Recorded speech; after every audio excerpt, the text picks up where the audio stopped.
So we're first going to learn a little bit about just paper quilling, what it is, and a little bit of history, and we're going to look at some examples. There are so many examples on the internet of paper quilling. So paper quilling, it's a form of paper relief artwork. It is considered sculptural because if you're looking at the images here on the screen, uh, portions of the paper are rolled, they're curled in specific directions. And they're not just all spirals. So keep that in mind. Not everything is a spiral necessarily. And depending on the viewpoint of us, we can see the edges of the paper. And so the edges of the paper is what's glued to the surface. So a quick history of paper quilling. It's also known as paper filigree, and it's a form of paper art where thin strips of paper are rolled and shaped to form beautiful and intricate designs. It's a bit less complicated than other forms of art, but it is time intensive because you have to spend time rolling all of those pieces of paper and carefully gluing them down. So it requires a lot of patience from artists, and you will actually spend some time practicing different specific shapes. And paper quilling has been around for a long time, actually. And we don't have to hand cut the paper. If you're looking in your paper quilling kit, you'll notice you are given a lot of paper to work with. And they sell paper sold in many different colors. And this form of art is pretty inexpensive. Many of the tools and materials that you can use, you can find them just using everyday household items. So we've got some examples here. This is a close-up of an art form, but just take a look at all the different types of lines that are used here.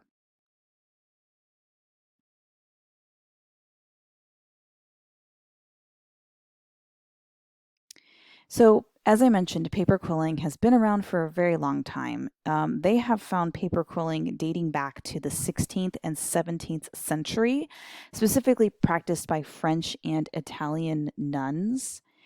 So the nuns would trim the gilded edges of books. So gilded means gold.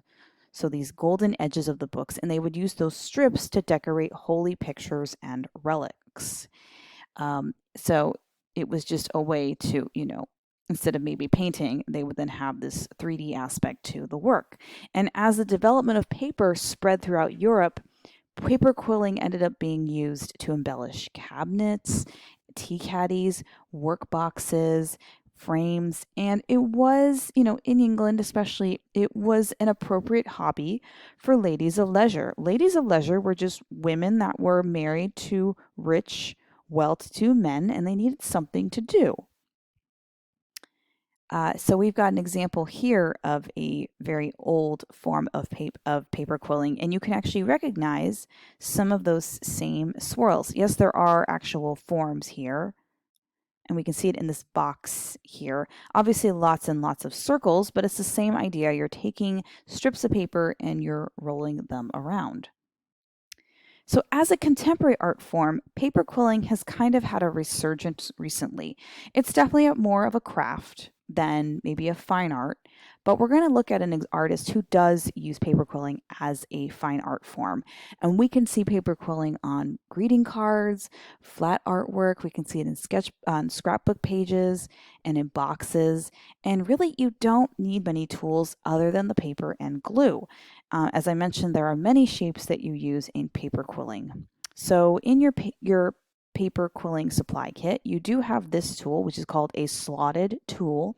So how it works is the strip of paper is attached right in here, and it helps you twirl the paper around. Your paper quilling kit also has some popsicle sticks and toothpicks. The popsicle sticks are really meant to help you manage the glue. Your paper quilling kit does have your own bottle of glue, and the toothpick can be used similar to how this is being used here. This looks similar to a needle tool in ceramics. So some tips and things to think about. You do want to think about the colors that you're using. You want to think, do you want parts of the designs spread out like here, or do you want everything tightly wound up? And you can see in this example on the right-hand side, it uses a mixture of colors. And when you're using the white glue, your supply kit does have Elmer's Glue All, which is a very good strong formula for your type of glue, but you need to use a light touch. If you use too much glue, it actually becomes harder to clean up. You only need to glue the edge of the paper onto the surface, and that's why you're going to spend some time actually practicing this. So yes, when you do research designs of paper quilling, you are going to find a lot more things that we might consider to be somewhat feminine, like flowers. But take a look at the differences here with these two designs. And then in this example as well, take a look, right? We see lots of curves with the paper.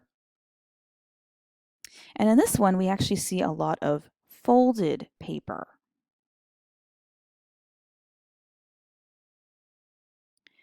And I'm just giving you a heads up, just so you'll start thinking about this as you're practicing the different shapes of paper quilling.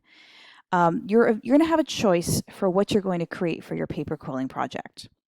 One of your choices is creating a monogram letter. So a monogram is a design that uses one letter. Mono means one, gram means part of a letter. So you could do the letter of your first name or the letter of your last name, and you're going to create a design that uses the paper quilling methods. And these are just some fabulous examples just to show you what's possible. And you will be planning out the colors, and I can even give you some strategies to make sure that everything is going to fit. Your second choice is creating a radially balanced design. Radial balance is a type of visual balance where you have something in the center and areas are radiating around it. Now, these examples are kind of like mandalas, which has a design that literally repeats around in a circle. So you might possibly create something like this. The advantage of this type of design is you literally just have to make the same sets of designs and then glue them together in an organized circle. With this particular type of project, things are a little more spaced out and maybe a little bit more complicated. So the reason why I'm giving you a choice is you kind of determining that level of difficulty that you want to work with. Your third choice is an animal composition. I know we just did something with animals, but animals are awesome. They have so many different features, and you can really play up the colors that you use. Your kit has an array of colors. Doesn't have an infinite amount of paper, but it has a lot of colors to work with. Now, if you notice with the fish here, right, lots and lots of spirals. With this one, we've got an elephant. So it doesn't mean you have to see the entire animal. And you could include areas around it, details such as this. But when you notice with paper quilling, there's not much in the background. That's why your paper quilling kit comes with sheets of cardstock. That's going to be what your final paper is attached to, your final paper quilling. Again, I am just showing you your eventual choices. You don't have to choose right now, but as you get going, working with the paper, you can start thinking, okay, do I want to do an animal composition? Do I want to do a radially balanced design? Or do I want to do a monogram letter?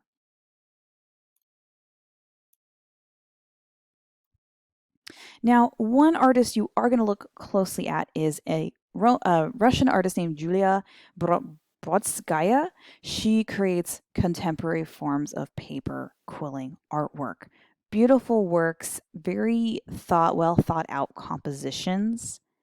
She uses an array of techniques. Now, again, this is like above and beyond, super advanced. I'm not expecting you to work at this level, but I find her work to be very inspiring. And again, the use of colors is fascinating here. I love the details in this one. Look, there's flip-flops and some flowers. So your next step is you'll be learning a little bit about her work and just taking a look at some more examples of paper quilling artwork.